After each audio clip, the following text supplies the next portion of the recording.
Harry had a little man. The fault. We believe that all men are created equal. To the magnificent mosaic that is America. From radio beacon to radio beacon. I have a dream. Change has come to America. Believe me. Help is on the way. Knock, knock. Who's there? It's a figment of your imagination. Randi Rhodes Show. Turn up your mind. At this point, we're living under corporate and medical fascism. This is tyranny. When do we get to use the guns? Oh my God. No, and I'm not, that's not a joke. I'm not saying it like that. I mean, literally, where's the line? How many elections are they going to steal before we kill these people? So, no, no, hold on. No, stop, hold on. Now, I'm going to denounce that. I'm going to tell you why. Because you're playing into all their plans, and they're trying to make you do this. That's okay. Just hear me out. They're trying to make you do this. You started with a compliment, so at least give me a little bit. They are trying to provoke you and everyone here. No, no one is trying to provoke you or anyone there. That is Charlie Kirk's Turning Point USA conference that he had in Boise State University. Actually, it wasn't Boise State. They had to go someplace else. I think Northwest Nazarene University was willing to host this, bloodfest. It was called Exposing Critical Racism. Exposing Critical Racism. And speaker after speaker wanted permission from Charlie Kirk to get violent, to kill people, to use guns. The right-wing media, the OANNs, the Newsmaxes, the Breitbarts, the Bannons, the War Rooms, the Fox News, all of them are trying to provoke violence in this country. All of them have a dedicated a mission of keeping people watching through hatred and anger. And we've all experienced through the Facebook papers that hatred and anger literally sells. Hatred and anger keeps people on the platform, whatever platform we're referring to, longer. And the right-wing lunatic fringe, which is now the right-wing mainstream, has been promoting violence since 2015, since Donald Trump said Mexicans were rapists and they're drug dealers, and some of them, I guess, are good people, and punch them in the face and, take them out, get them out.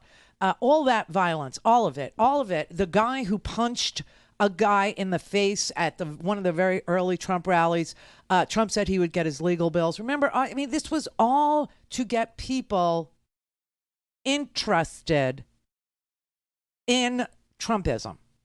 And it works. It actually works. And so that led to the big lie, okay? And the big lie is leading to even more violence. Not just the January 6th insurrection, which was a result of the big lie. Not just the Unite the Right rally in Charlottesville that ended up killing, this is so amazing. The trial for the Unite the Right has begun, right? The trial for Unite the Right has begun, and the white supremacists who are on trial in Charlottesville actually say, okay, this is crazy.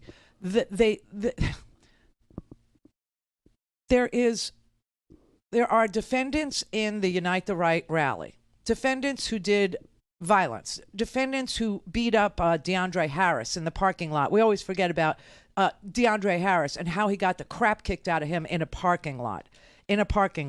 Now, I will tell you that those 4 white supremacists that beat up DeAndre in the parking lot, they're serving prison sentences of between 2 and 8 years for beating the anti-racist protester DeAndre Harris that same weekend. Okay, so now the people who actually were part of the killing of Heather Heyer and the injuring of others are now on trial, finally.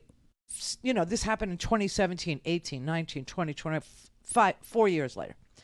And yesterday, wearing a blue shirt without a tie or a jacket, the white supremacist neo-Nazi shock jock, Christopher Cantwell, the crying Nazi, he's the one who cried when he found out that he was going to be arrested.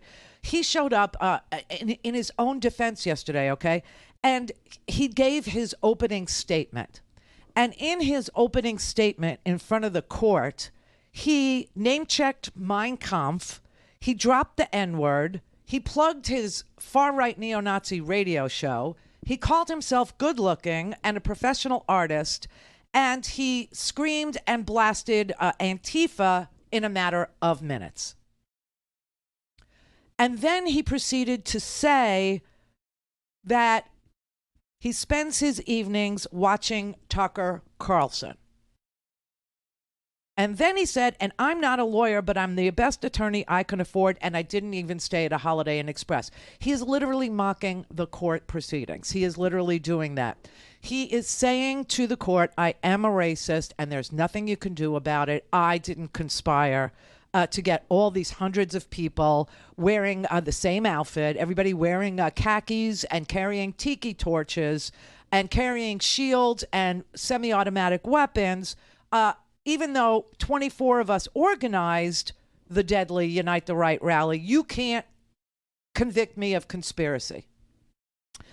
And they keep on saying that they watch, Fox News, or that they watch Tucker Carlson, or that they're very and this actually ended up with dead people, okay, and injured people and wounded people and people serving, prison sentences for beating up DeAndre Harris and all this stuff, right? And they are being cavalier in court about, yeah, we're racist. Do something about it. You can't. We can say whatever we want. That's true enough. But you can't conspire to commit violence and then have violence committed and then divorce yourself from that violence if you were one of the organizers and one of the participants in the Unite the Right rally in Charlottesville 4 years ago. And what's really crazy is they're doubling down. They're doubling down over at Fox News. They have decided that, they don't have advertisers. Corporate has abandoned them. And so they started a streaming service that you have to subscribe to and pay for $6, $5.99 a month, $6 a month to get this streaming service, which is an offshoot of Fox News, because they needed another way to make money. They needed a new revenue stream. And so they entered into a multi-million-dollar deal with Tucker Carlson to produce content that would attract the most hateful, violent, neo-Nazi, white supremacists that we have in our country. And I just want to put this into perspective for you, like how many there might be. Now, I have been very clear with you that they are they're a tiny minority of America, and they are. Like I said, only about 30%. Sometimes it depends on the survey. Sometimes it's anywhere from 24 to 30% of Americans will identify themselves now as being Republican. And of those, you have about 15% who are rabid neo-Nazis, who are white supremacists. But this party is playing to that crowd. The Trumpy leftover Republican Party is playing to that crowd because they understand the numbers. And here are the numbers. We have a country of about, 350 million people, give or take, right? And of those, if you do the math, what we're left with is about 3 million white supremacists, 3 million violent white supremacists loyal to Donald Trump. That is a lot of people that can do a lot of violence in this country. And they are counting on that. They're counting on that so that they can then point to that violence and blame the failure of the Biden administration for all this domestic terrorism. I mean, it's a sick and twisted plot, and the Republicans are all about it. They're into it. They're saying, look, anger motivates people to vote in the first place, so we have to get them angry. We have to get them mad. We have to get them outraged, and then we have to blame somebody for what's happening to them. So while the Republican Party created inequality in this country, and while the Republican Party has been very busy offshoring jobs, has been very busy, moving companies to low-wage countries, tearing apart American communities, and then running the guy that did it to you, like in Utah, Mitt Romney, and now this Glenn Youngkin guy in Virginia. Glenn Youngkin, I keep telling you, he worked for the Carlyle, Carlyle Group for, 20 years, something like this. You know what Carlyle does? Carlyle buys American companies, offshores them to low-wage countries, increases the value of that company by 3 times, sells it, and enriches their shareholders. All things Randi at RandiRhodes.com. Go for launch. Speaking truth to power, the Randi Rhodes Show.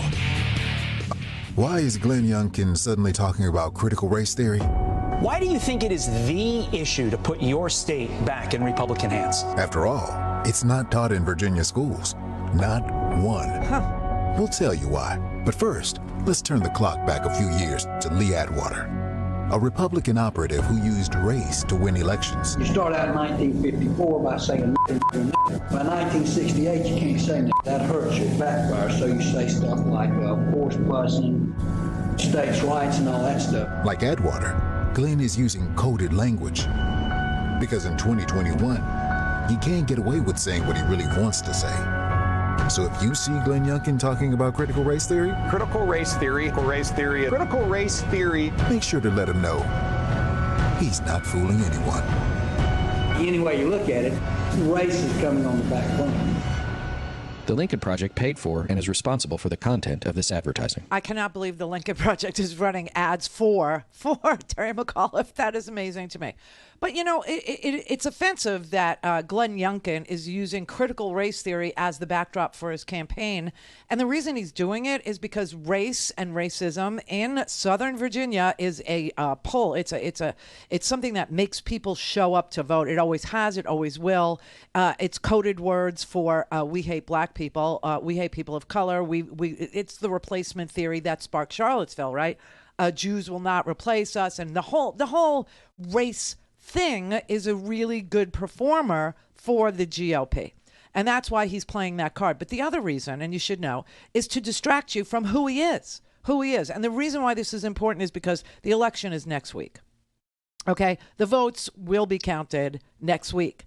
And you will get a guy who literally offshores American jobs for a living and has done this for 20 some odd years, enriching himself to the hilt, to the heights of rich, to the heights of making money, all based on destroying American communities, right? Destroying them. So, for instance, the Carlyle Group did a whole bunch of nefarious, disgusting things. They would buy call centers, okay? AT&T call centers that were based here in the United States. These were union jobs, believe it or not. And he decided, well, what if we bought the AT&T call centers and we offshored them to the Philippines? Why, we could hire people at, a fraction of the cost, thereby increasing the value of the company, sell it for 3 times what we paid for it, and enrich our shareholders. And that is the kind of business Glenn Youngkin is in. And he doesn't, he went yesterday to a furniture place in Virginia and stood in front of it with his tiny little spinner wife, holding her hand saying, Terry McAuliffe, gave incentives to businesses to, bring jobs here from China. And what did he create? 164 jobs. That's pikers. Meanwhile, he's made a fortune offshoring our jobs to foreign low-wage countries so that he could sell the companies for 3 times what he paid for them now that the payroll was a third of what it was or a tenth of what it was. This is real bait and switch stuff. This is real sick crap. But the critical race theory thing, the coded language so that they can put race into these elections and all of the elections to come, that's code. That is code for racists. And everybody knows it. Everybody who wants to know it knows it. And critical race theory, which is not taught in any school in America. It's not. It is a law school level study of the justice system and its effect on minorities. Okay? It isn't taught in any school, but somewhere along the line, some Lee Atwater type inside the Republican Party decided that they were going to put this front and center. And they were going to insinuate and they were going to lie about critical race theory, about what it is and about that it's being taught. And it's going to make our children, our little, lily-livered, white-triggered children, it's going to make them feel bad. It's going to make them feel bad. Well, I'm sorry if American history makes you feel bad. My advice to you would be, don't repeat it, which is exactly what you're doing with this lie about critical race theory being taught to little kids. It isn't being taught in any school, not from K all the way through 14. Okay, this is not even taught in college. It's taught in grad school. It's taught in law school. for those of you who don't realize, to go to law school, you have to have completed 4 years of undergraduate college. You have to have gone to college. That's why I'm not a lawyer, so I can't go to law school. I didn't graduate college, okay? I mean, this is so, but they do it to inflame, and it has inflamed. And guess what it has done? It has caused violence to break out at school board meetings. It has caused school board members, who are usually retired teachers or community volunteers. This is like an underpaid, sometimes not paid position that senior educators, people who have retired from schools, who have retired from their teaching careers, they take these positions on the school boards in order to keep the schools functioning, in order to keep curriculum current, in order to keep people and parents informed about school lunches, about school dances, about masks in school, or whatever the current issue is. This is all they do. And now they're getting death threats, just like election volunteers, people who do election counts, right? People who show up to make sure our elections are open, and that people, you know, they get their ballot when they show up at the polling place. They're volunteer. It used to be the League of Women Voters. Then it was senior citizens. They volunteered to show up and be poll workers, right? And now they're getting death threats. They're getting death threats based on lies. Based on lies.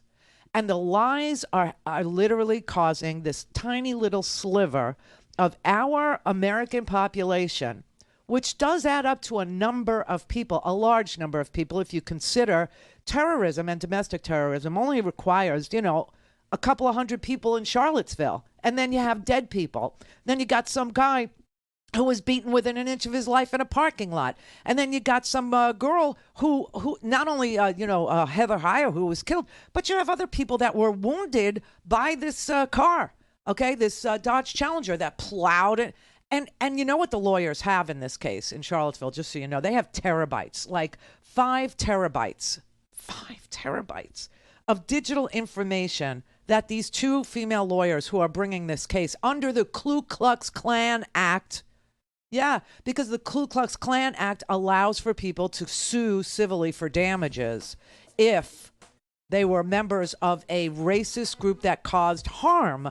And that's why they chose this. But she's got these 2 lawyers. They've got terabytes of social media posts and private chats and text messages and emails that show the most notorious neo-Nazis among us and other white supremacists in this country discussing weaponry that they would bring to Charlottesville and how they would use them to attack their enemies.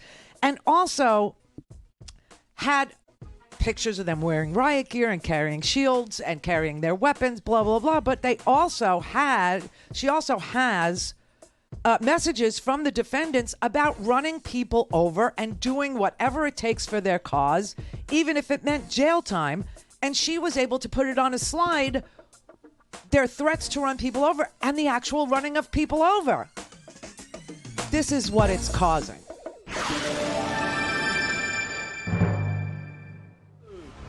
Call in, connect. To speak to Randi, call 561-270-3844. 561-270-3844. This is Jennifer Jenkins. She is a school board member in District 3 of Brevard County, Florida. I don't reject people coming here and speaking their voice. They do it all the time. We don't stop them from doing that. I don't reject them standing outside my home.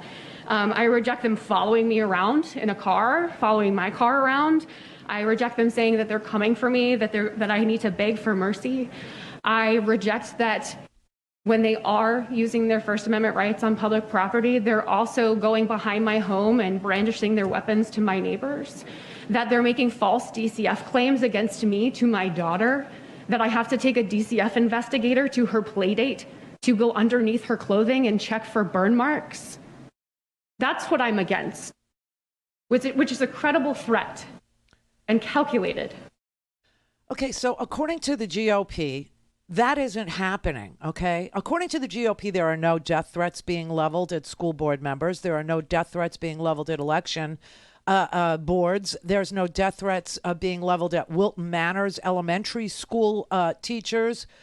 Wilton Manors, that's in Fort Lauderdale. And there's this story that has gone viral overnight about Wilton Manors, Florida. It is a Fort Lauderdale suburb, sort of. And there was an elementary school trip where the school took little kids, these were 9-year-olds, to a restaurant in order to teach them about the restaurant business.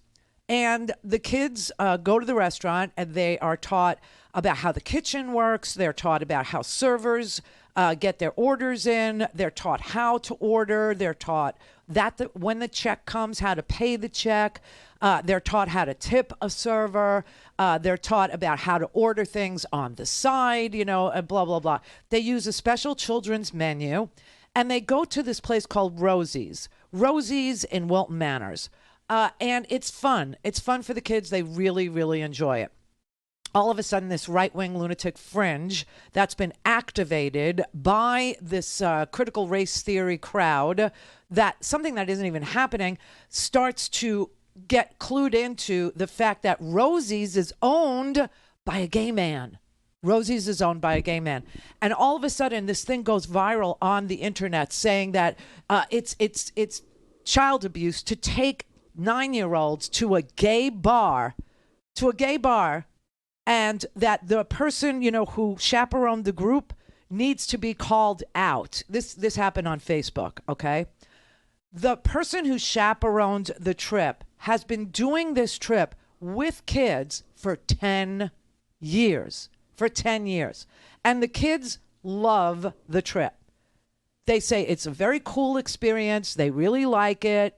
They get very excited when their food comes, when they get the bill. You can see that they're enjoying themselves. They talk about what they're eating. They talk about how they order. They talk about how they want their food, if they want something on the side. They talk about how you tip somebody.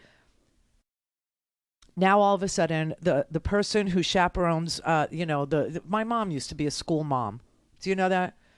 When we would go to the zoo or when we would go to the planetarium, my mom would, be a school chaperone.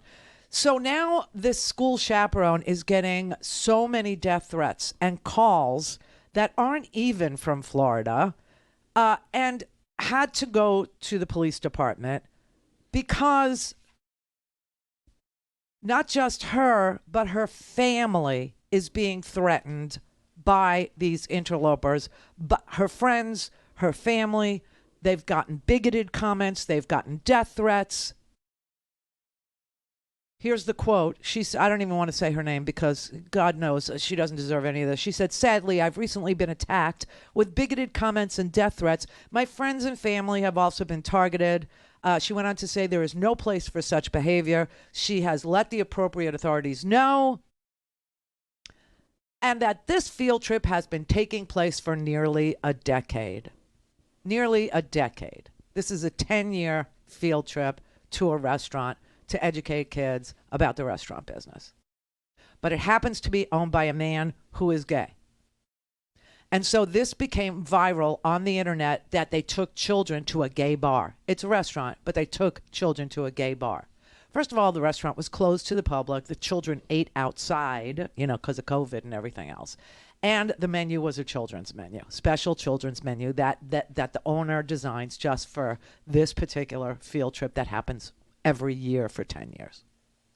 I mean, this lying and this misdirection of people's frustration, this we're going to be replaced thing, this critical race theory thing, this election has been stolen thing. Oh, here, the election has been, this is Al Schmidt. Okay, you don't know him. I didn't know him till I saw him on TV.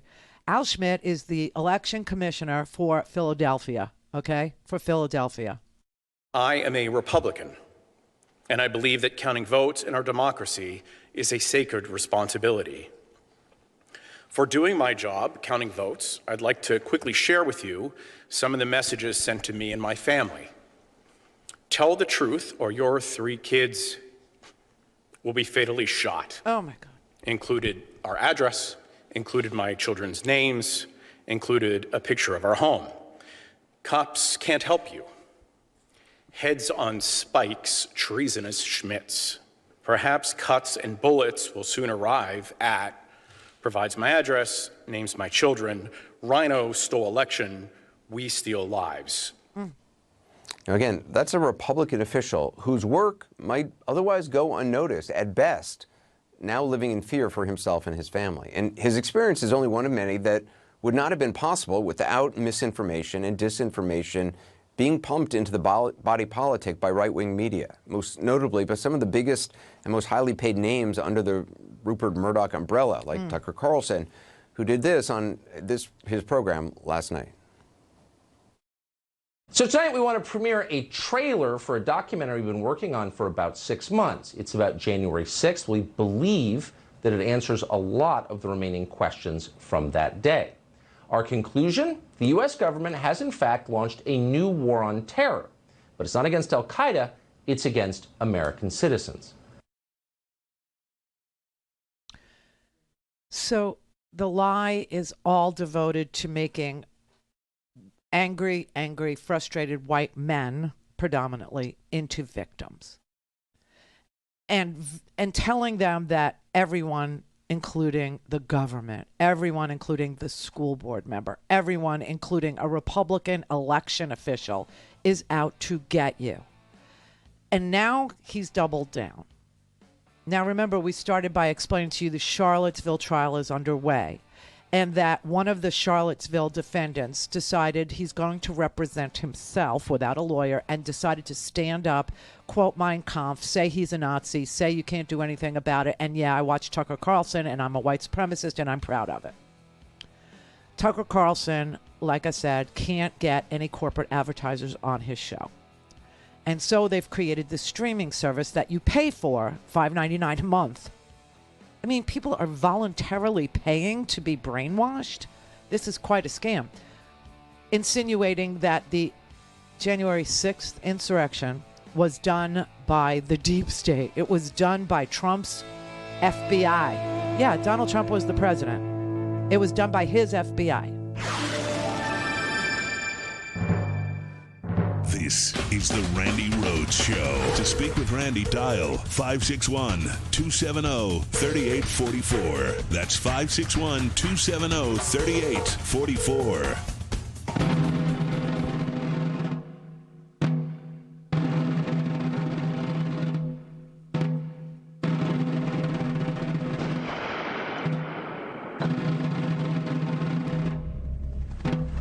The domestic war on terror is here, is coming after half of the country. I've been told that I'm a white nationalist. Me. False flags have happened in this country. False flags. Oh my God. One of which may have been January 6th. A false flag. He honestly seems to be pushing fascistic propaganda that January 6th was a government plot to target conservatives. That is a lie, full stop, a lie. This special is, he used the main Fox News platform to promote it. And streaming online, it's actually potentially more dangerous. It can go more viral that way. Fox News is basically letting him go full InfoWars in prime time. He's no different at this point than Alex Jones. Tucker is the main actor, teaching the right how to normalize fascism, white nationalism, and white supremacy. And now he's priming easily at least a third of this country's adult population to go all in on this radical rewrite of January 6th. And with it, to normalize violence. Just listen to this man in the audience at an event held by the right-wing organization Turning Point USA just this week.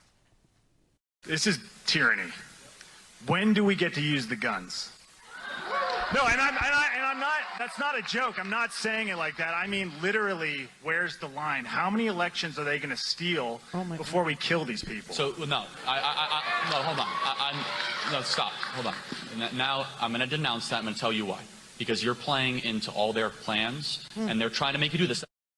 And to be clear, while Charlie Kirk denounced that question at the time, only because it plays into the wrong hands, the appropriate answer would have been to say never.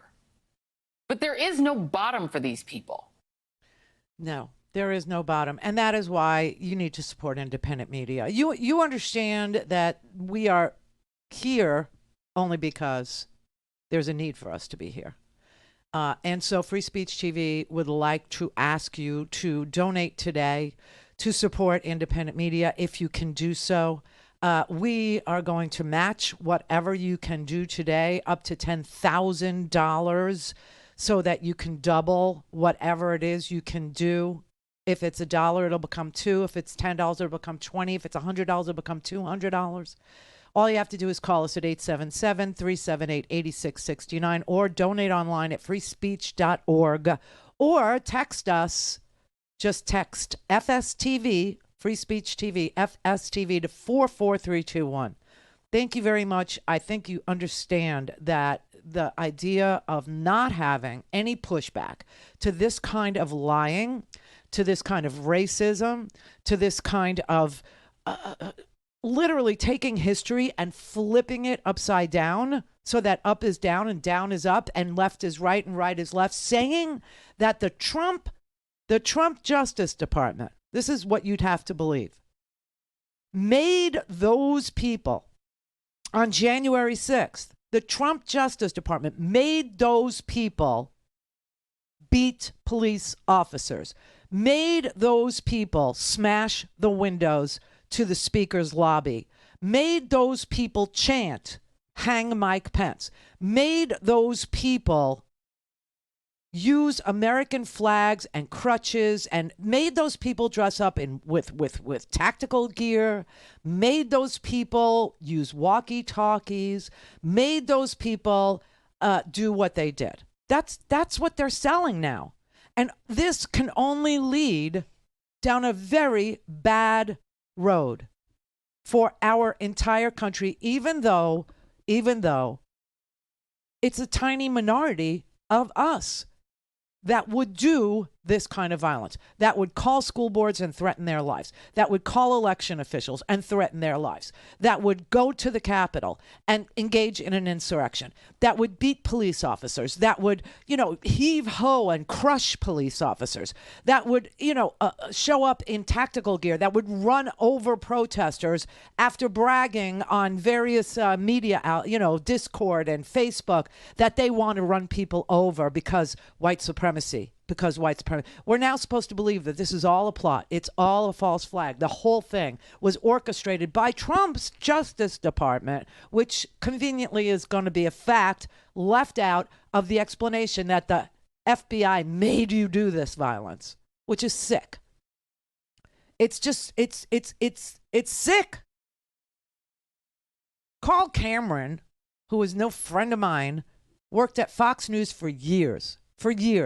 And even he's freaked out. Geraldo Rivera, who's backcrap crazy, he's freaked out. Republicans are freaked out. Adam Kinzinger today said he's not even going to run for re-election, okay? Liz Cheney's getting primaried in Wyoming, as if you're going to find somebody more to the right than Liz Cheney. That's just unbelievable, because they have a low tolerance for lying. Do you worry about where things are going, just in the media landscape, but just in our country? Yes.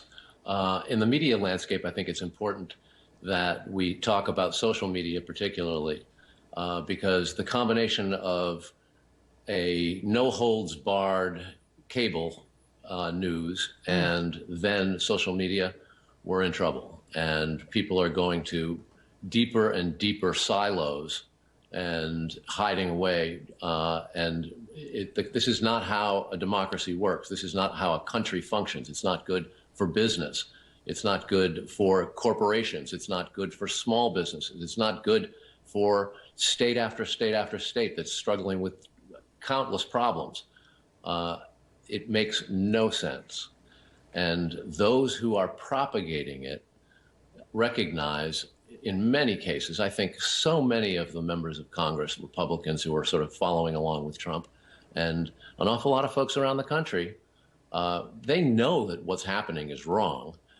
They just don't know how to get out of it. And particularly for politicians who often make their living getting elected, it's hard to decide they're going to have a career change in the middle of it and get booted, particularly if they were to switch sides in this type of tenor. Neighbor to neighbor, city to city, there is a tremendous amount of anger and an outrageous amount of lying on the right. It's getting perpetuated from all over the world. It's not just the United States We do have foreign adversaries who are absolutely loving what's going on with our country's lack of unity. The United States ain't. And those who continue to lie about our election processes and try to undermine the government. I mean, it used to be people would call that sedition or treason. And at some point, the Justice Department is going to start taking names. And there are some people who are going to be paying some big prices. We can only hope that people will be held accountable for sedition, for insurrection, for treason, for literally dividing this country right down the ass crack. I mean, for encouraging and inciting violence, for saying, trial by combat, for saying, tomorrow it's all going down and it's not going to happen like you think it is, but all hell's going to break loose, meaning advanced knowledge of violence at the Capitol. And then people on the back end trying to, distract people from what really, really happened because Donald Trump and his acolytes decided to lie to the American people and still lie to the American people about a stolen election, which wasn't stolen. He may have gotten 74 million votes, 75 million, but Joe Biden got 81 million.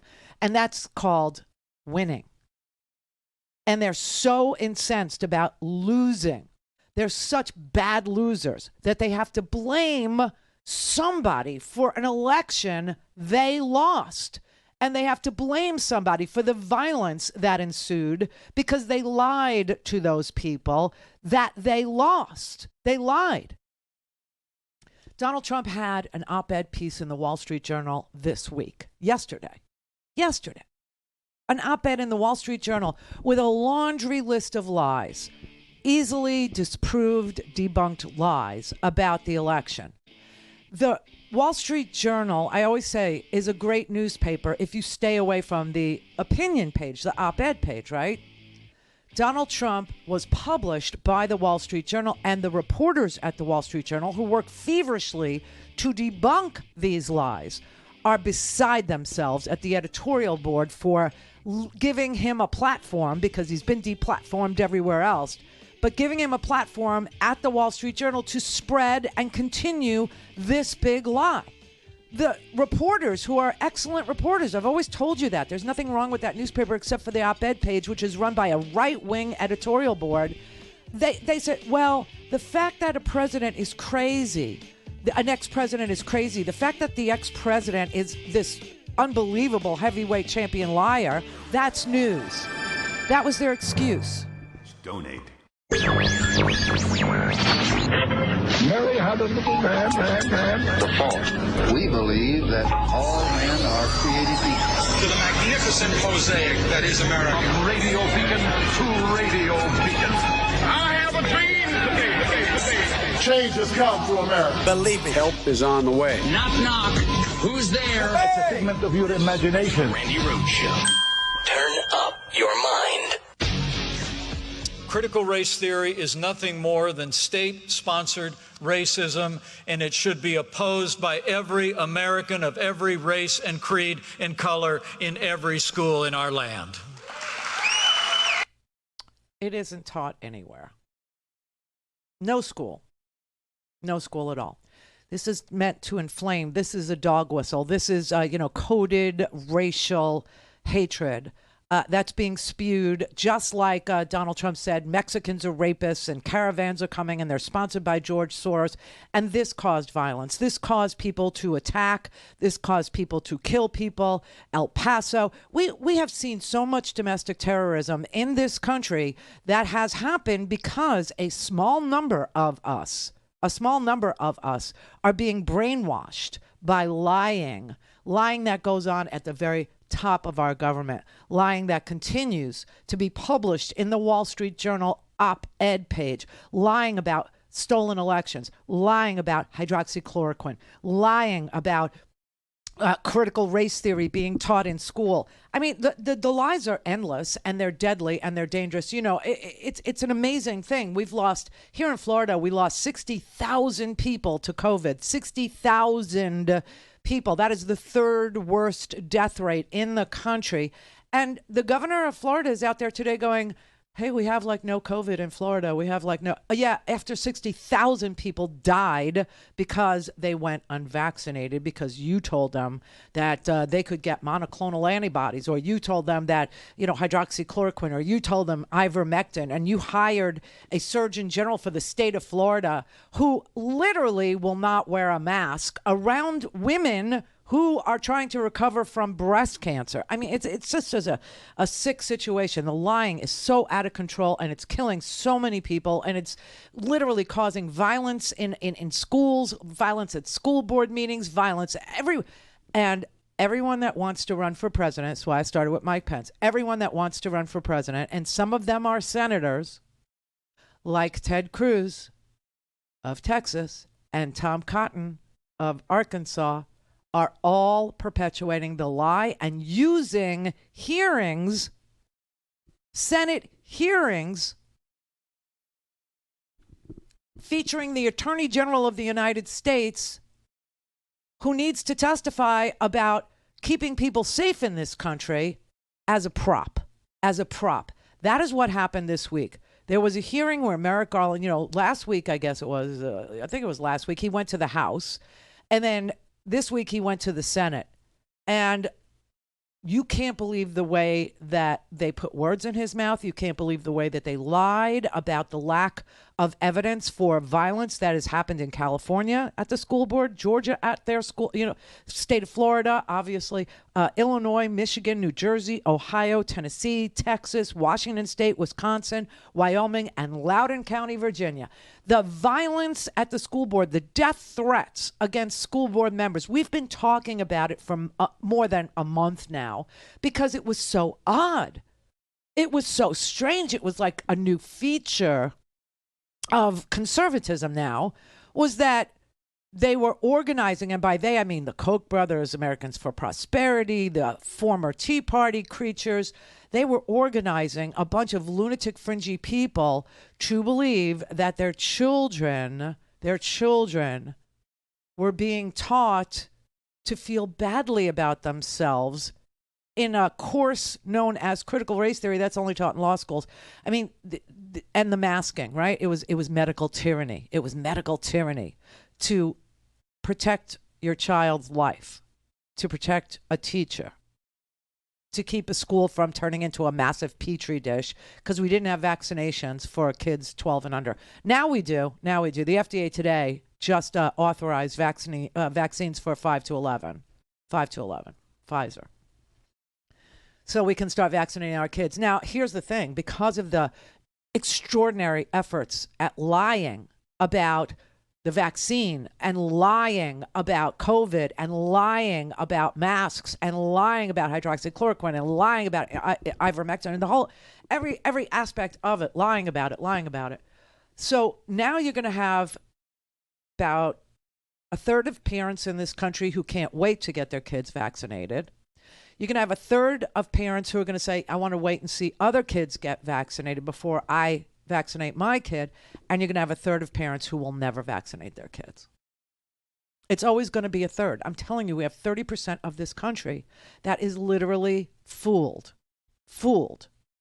brainwashed, bamboozled, believing in lies and misinformation and disinformation and anti-vaccine crap and anti-masking crap and conspiracy theories that the government actually did January 6th and forced those nice people to beat police officers, forced that nice Ashley Babbitt to become a terrorist. Yeah, forced her to break windows, try to climb through the window to the speaker's lobby in order to harm House members. Somehow she was innocent and forced to do that by the government. I don't know. I can't explain it, but it is dangerous. And let me tell you something. This hearing that they had, they made it about this rape in the bathroom in Loudoun County, Virginia. And I told you, first of all, Merrick Garland wrote a memo, and Merrick Garland's memo was very straight to the point. And what it said was that they were getting a lot of complaints from local school boards. They were getting a lot of complaints about death threats. They were getting a lot of complaints about violence against school board members. And so he told the Maine Justice Department to liaison with local offices to consult with them. His memo called for consultation, nothing more.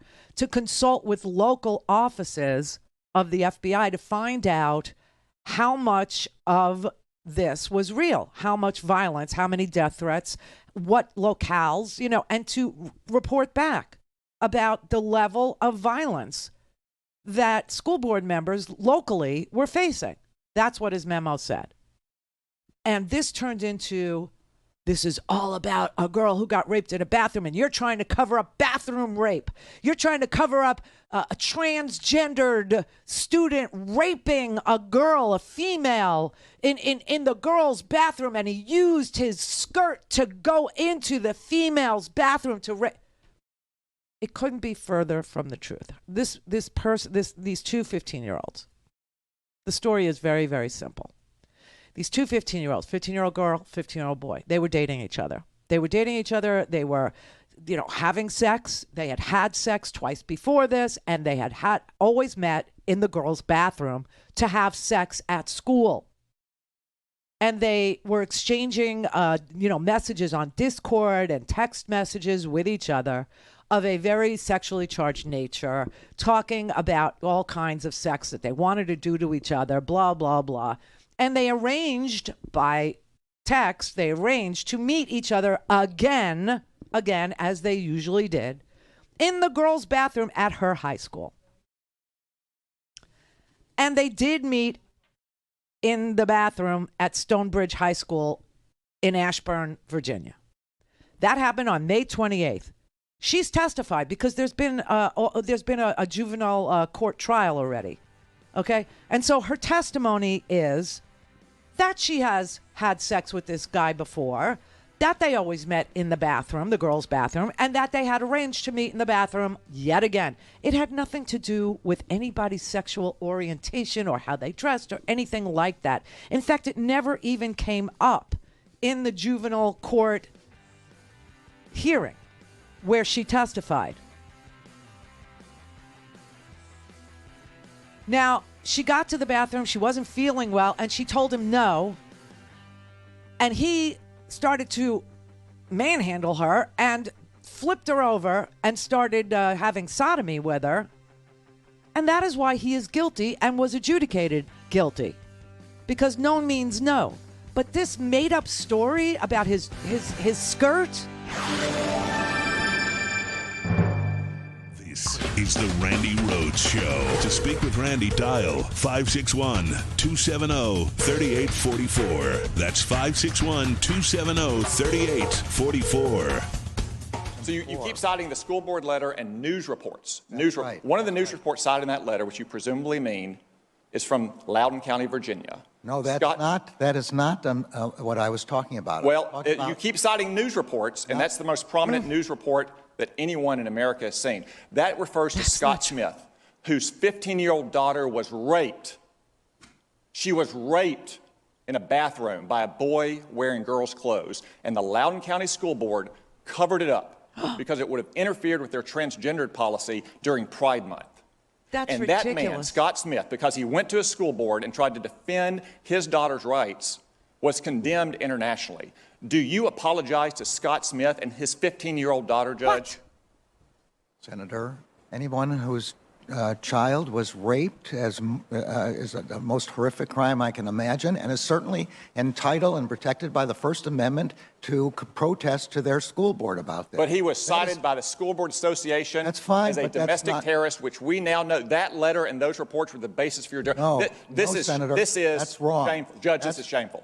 This testimony, your directive, your performance is shameful. Okay. That's not... Thank God you are not on the Supreme Court. You should resign in disgrace, Judge. Okay, that is an audition. That is an audition by Senator Tom Cotton from Arkansas. He wants to be president of the United States, and so he has decided that the only news report that Merrick Garland could have been reacting to with regard to violence at school board members, violence aimed at school board members, death threats aimed at school board members, even though there are troves of answering machine messages, testimony from school board members that say that their lives have been threatened, their children's lives have been threatened. One, I played you the Brevard County school board member, Jennifer Jenkins, whose daughter, her little child, was reported. She got reported to Children's Services, Children Family Services in Florida by somebody believing lies. Okay, believing lies that she was teaching critical race theory or some such crap. And so they called the Department of Children and Family Services on her, and told Children and Family Services that she was burning her child with cigarettes, burning her, to the point where they had to go to her daughter's school and ask her daughter to drop trow and raise her shirt so that Family Services could inspect this child for burn marks, which obviously were not present. They also followed her home. They also threatened her to put her head on a pike, which seems to be the threat du jour. In Ohio, a school board member got a piece of hate mail that said, quote, "We are coming after you and all the members on the Board of Education. You are forcing them to wear masks for no reason in this world other than control, and for that you will pay dearly. We are coming for you. We are coming for your family." This has happened in California, Georgia, Florida, Illinois, Michigan, New Jersey, Ohio, Tennessee, Texas, Washington, Wisconsin, and Wyoming. And Tom Cotton is going to tell Merrick Garland that his memo that simply said consult with local and find out how many school board members' lives and family members have actually been threatened with death or something, terrible, and report back to me. That's all his memo said. That's all it said. But they're all auditioning to be president of the United States, and they need to appeal to these lunatic fringe people. Tom Cotton puts words in Merrick Garland's mouth, and then after he assigns some words to Merrick Garland that he never said, he makes him try to apologize for things he never did or said. You've cited as the basis for that directive the National School Board Association's letter of September 29th. Was that directive being prepared before September 29th, before the School Board Association letter was issued? I don't believe so. Certainly I didn't have any idea. So it was only prepared okay, I think that answers the question. I already answered that question So you keep citing the school board letter and news reports. Right. One of the news reports cited in that letter, which you presumably mean, is from Loudoun County, Virginia. No, he doesn't presumably mean Loudoun County, Virginia. He presumably means all these news reports that we have shown you, all of these, crazy people at school board meetings. And Merrick Garland is like, it doesn't even matter if these people showed up and gave a Nazi salute. It doesn't even matter. Remember that guy with the dreadlocks that was just screaming like an incoherent zombie? He was obviously high as a kite, but he was screaming about God and Nazis and fascism and I'm going to kill you. Nobody's even saying that guy didn't have a right to say what he said. Nobody's even saying that. They're saying when you cross the line into leaving threatening messages or calling the Department of Children and Family Services on a school board member to report her for burning her child, harassing her, following her home, stalking her. That's where it crosses the line. Here, Ted Cruz says, so a guy gave a Nazi salute. I did a quick count just sitting here. During this hearing, I counted 20 incidents cited. Of the 20, 15 on their face are nonviolent. They involve things like insults. They involve a Nazi salute. That's one of the examples. My God, a parent did a Nazi salute at a school board because he thought the policies were oppressive. General Garland is doing a Nazi salute at an elected official. Is that protected by the First Amendment? Yes, it is. Okay. He just wants to scream and yell is what he wants to do. Now, when you find yourself as a U.S. Senator defending a Nazi salute at a school board meeting, you got problems.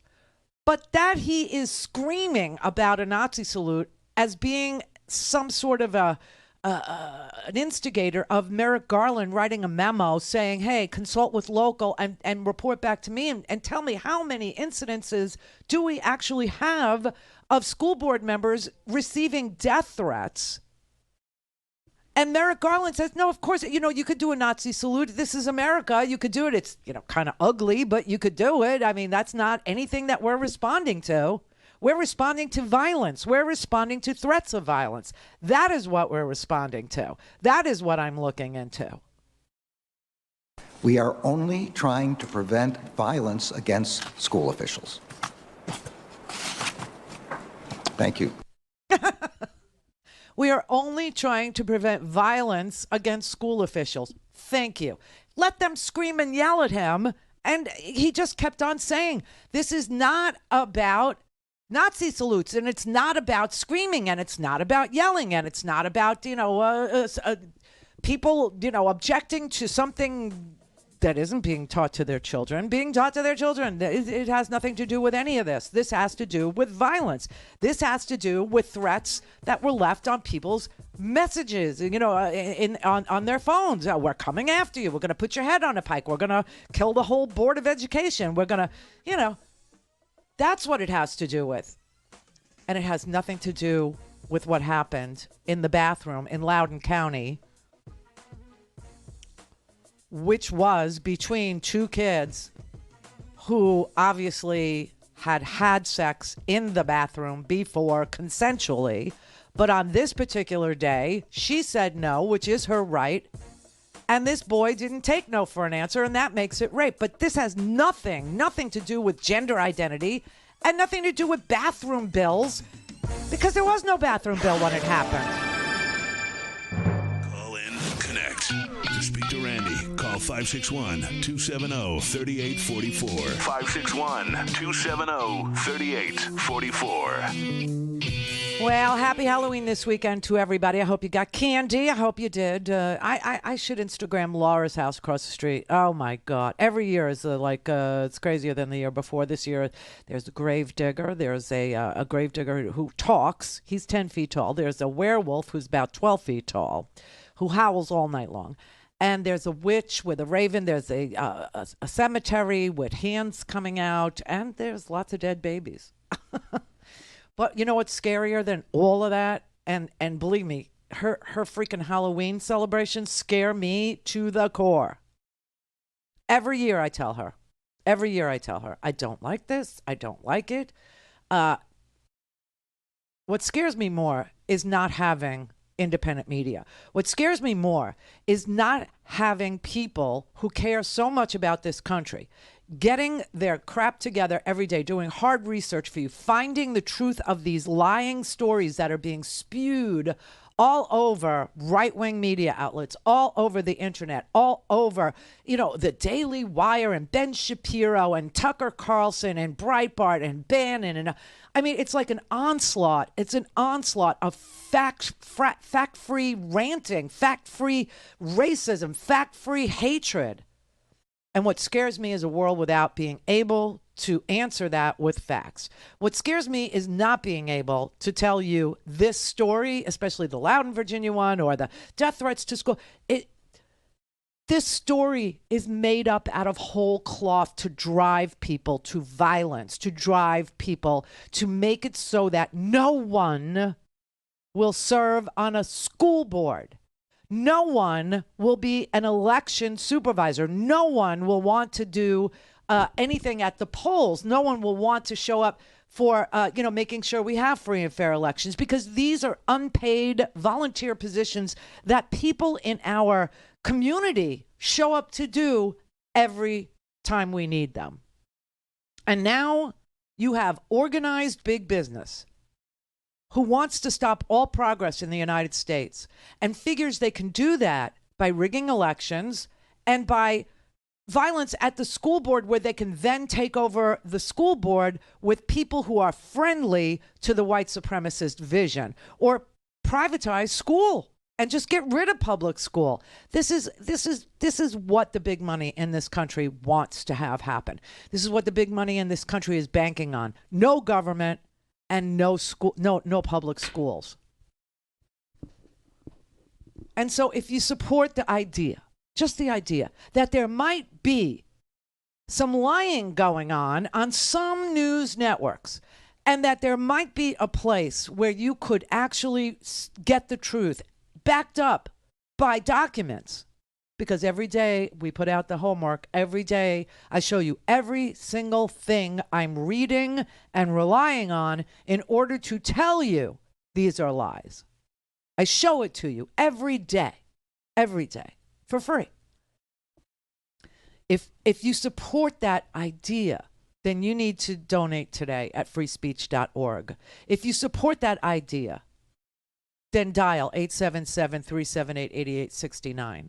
And I'll tell you why today's good. Because today is a match day. Today, if you gave $1, it would be $2. If you gave $100, it would be $200. If you gave $1,000, it would be $2,000, up to $10,000. And that's a beautiful thing. You can text FSTV, Free Speech TV. You can text FSTV to 44321, and we'll be happy to send you a secure link where you can donate that way too.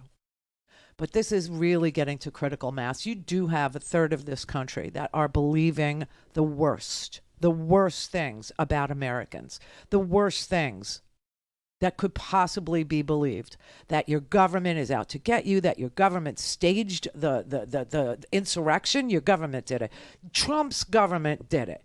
Now, we know that Donald Trump's government made 9 different phone calls trying to overturn the results of this election. We know that they had meetings with over 300 state legislators trying to convince them to block the certification in their state of a free and fair election that produced a result that was not Donald Trump. We know that we have recordings of Donald Trump on the phone in Georgia telling him to go find him 11,890 votes, just one more than Joe Biden got. We know that when all that failed, they actually decided to ramp it up to the people and get the people to do violence on the Capitol to prevent the certification. When they lost 60 lawsuits. They lost 60 lawsuits.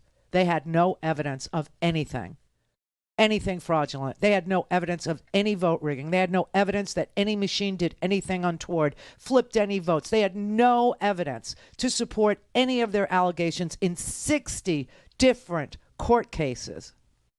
I went all the way to the Supremes, who said, get the hell out of here. This is crazy.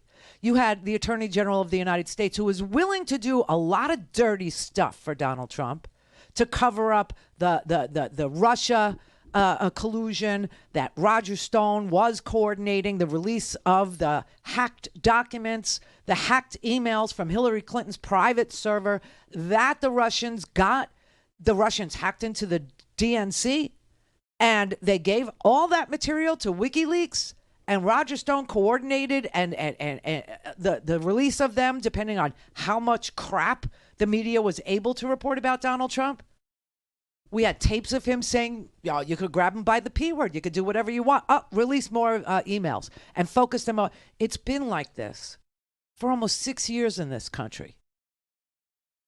It's been like this.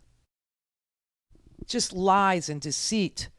But even Bill Barr, who tried to, get ahead of the Mueller report, and 3 weeks before he released it, he started characterizing it falsely. He would do that for Trump, but he wouldn't say the election was stolen. And he resigned. And then there was nothing left but to light the match and tell the people the election was stolen. Something was stolen from you. Go get your justice. Go. And they did. And now 600 of them are facing charges. But Tucker Carlson wants to tell you that it was a false flag. I mean, this is bizarro world. And now they're lying about 15-year-old girls. They're literally lying about a 15-year-old girl and that she and this boy had sex twice before in the girls' bathroom. And that they decided to go back to the girls' bathroom. Now, she changed her mind or didn't want to have sex with him that third time or whatever it was. And we know this because she testified. And by the way, the juvenile court that heard the case, they never commented on anybody's gender identity. It was not an issue at all. This happened on May 28th in her high school, Stonebridge High School, and there was no bathroom bill until August. So all of this conflation and confusion and all of this accusation and all of these accusatory efforts, this grandstanding at a Senate hearing, I mean, there's no bottom. There is no space where they won't lie. There's nothing sacred. This is the Randi Rhodes Show. To speak with Randi, dial 561-270-3844. That's 561-270-3844. It's time to start locking up these people on these school boards. If they're going to oversee this and let children be raped and sodomized, there's got to be a penalty to that. That can't, and to say that you're telling your daughters don't use the bathroom for an entire school day, this is absurdity. That didn't happen. None of that is true. And that is why it's so disorienting, because they pretend it's true and then they opine about it for days and days and days on end.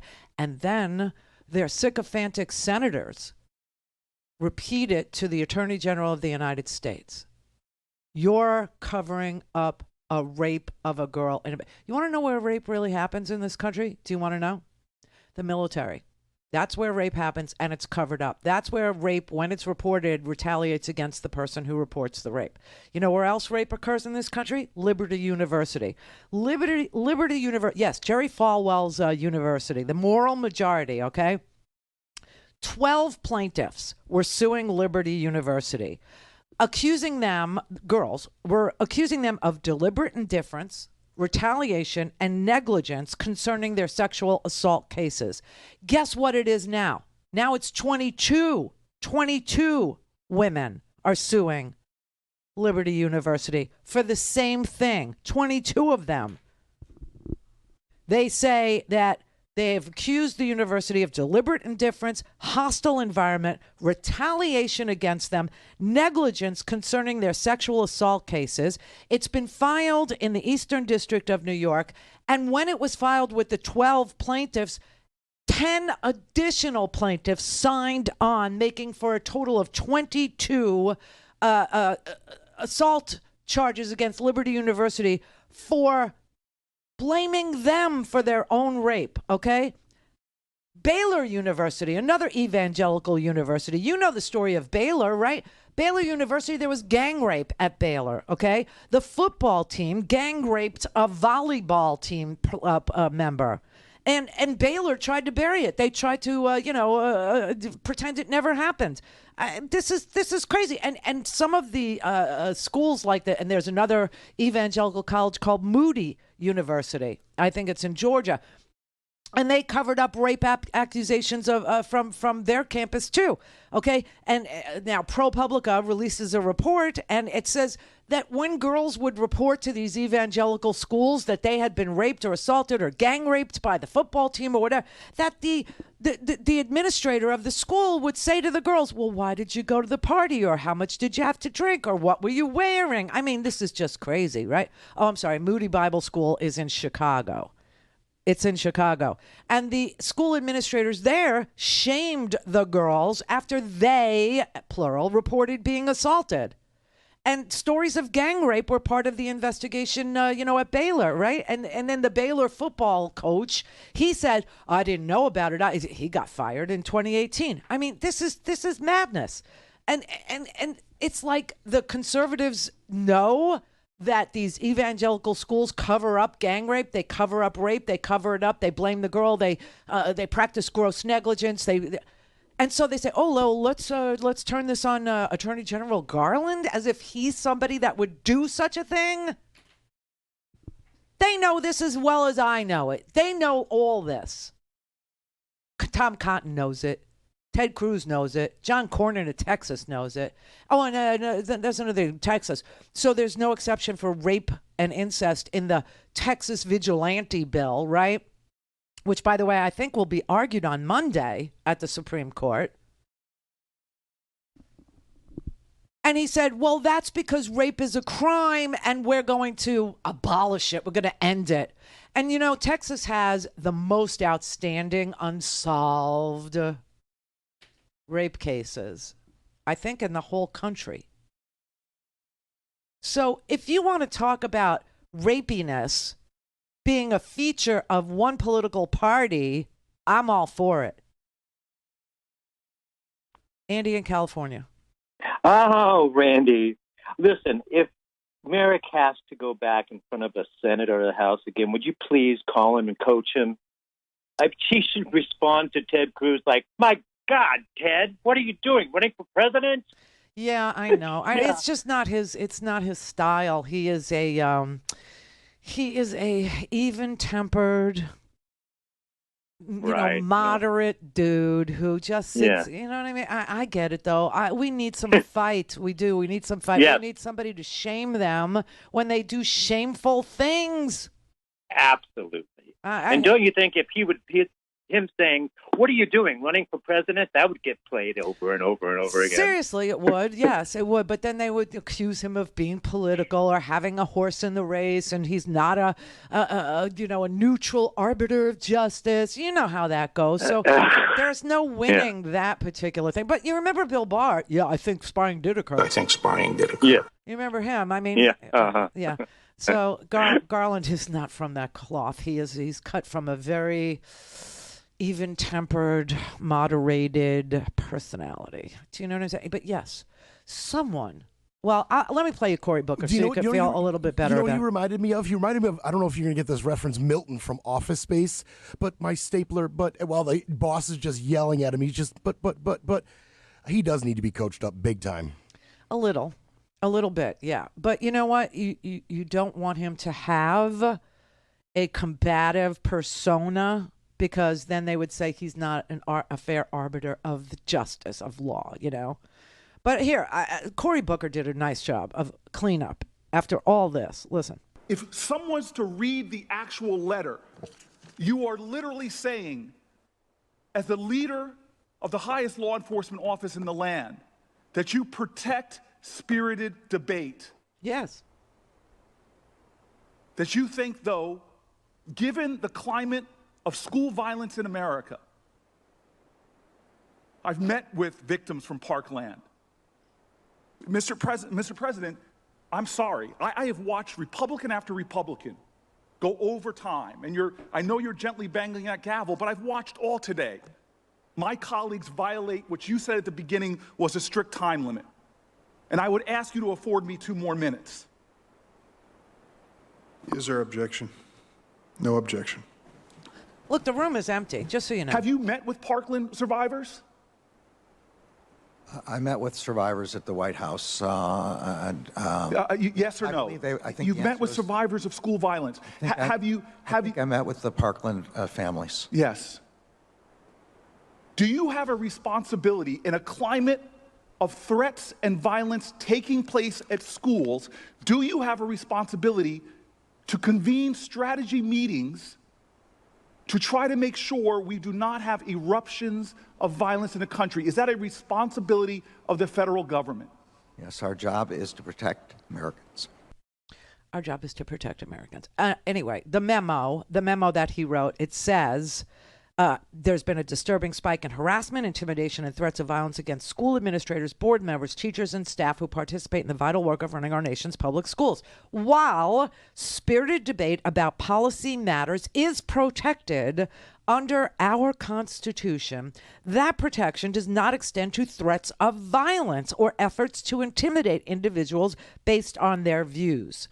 And then he describes the threats, right? And he said that how they run counter to our nation's core values.